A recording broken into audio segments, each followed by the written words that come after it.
A man once desired to leave a mark in his generation. He taught them so many virtues. To them he gave faith,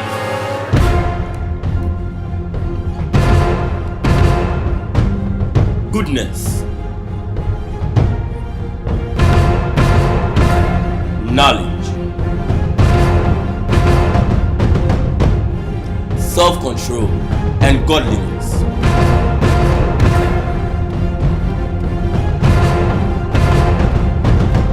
Perseverance, brotherly kindness, and love.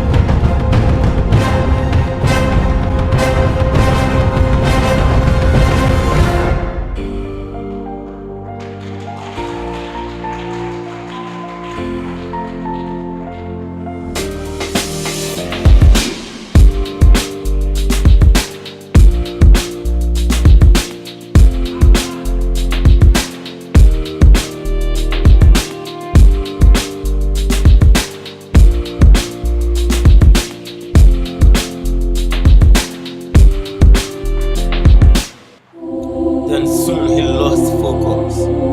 He abandoned his calling and entered into a state of idleness and sat on the seat of complete coldness. They sought for his counsel, they begged for his return, but he ignored them. He lost his sense of urgency. No more passion, no more burden.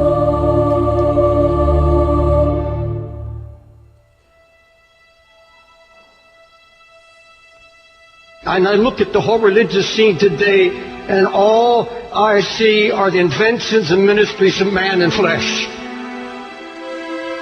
It's mostly powerless. It has no impact on the world. And I see more of the world coming into the church and impacting the church rather than the church impacting the world. I see the music taking over the house of God. I see entertainment taking over the house of God. An obsession with entertainment in God's house, a hatred of correction and a hatred of reproof. Nobody wants to hear it anymore. Whatever happened to anguish in the house of God? Whatever happened to anguish in the ministry? It's a word you don't hear in this pampered age. You don't hear it. Anguish means extreme pain and distress. The emotion so stirred that it becomes painful, acute, deeply felt inner pain because of conditions about you, in you or around you.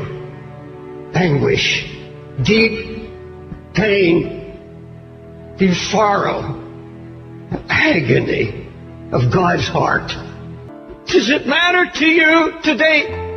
Does it matter to you at all that God's spiritual Jerusalem, the church, is now married to the world?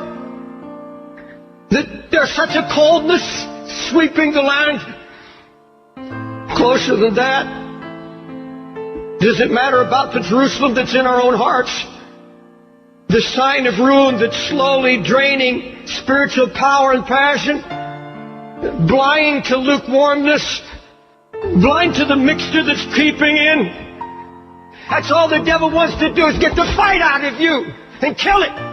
So you won't labor in prayer anymore. You won't weep before God anymore. You can sit and watch television and your family go to hell.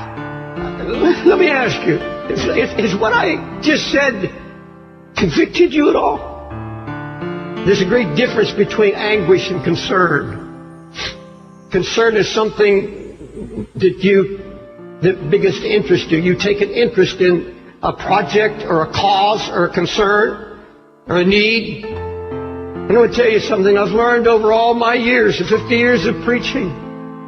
If it is not born in anguish, if it has not been born by the Holy Spirit, where when you saw and heard of the ruin that drove you to your knees, took you down into a baptism of anguish where you began to pray and seek God until I'm in agony, until I have been anguished over it, and all our projects, all our ministries, everything we do. Where are the Sunday school teachers that weep over kids they know are not hearing and they're going to hell? You see, a true prayer life begins at the place of anguish. All true passion is born out of anguish. All true passion for Christ comes out of a baptism of anguish. There's going to be no renewal, no revival, no awakening until we're willing to let Him once again break us. Folks, it's getting late and it's getting serious.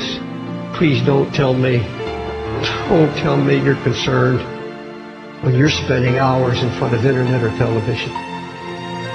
Come on. There's nothing of the flesh will give you joy. I don't care how much money, I don't care what kind of new house. There is absolutely nothing physical can give you joy. It's only what is accomplished by the Holy Spirit when you obey Him and take on His heart. Build the walls around your family. Build the walls around your own heart. Make you strong and impregnable against the enemy. God, that's what we desire.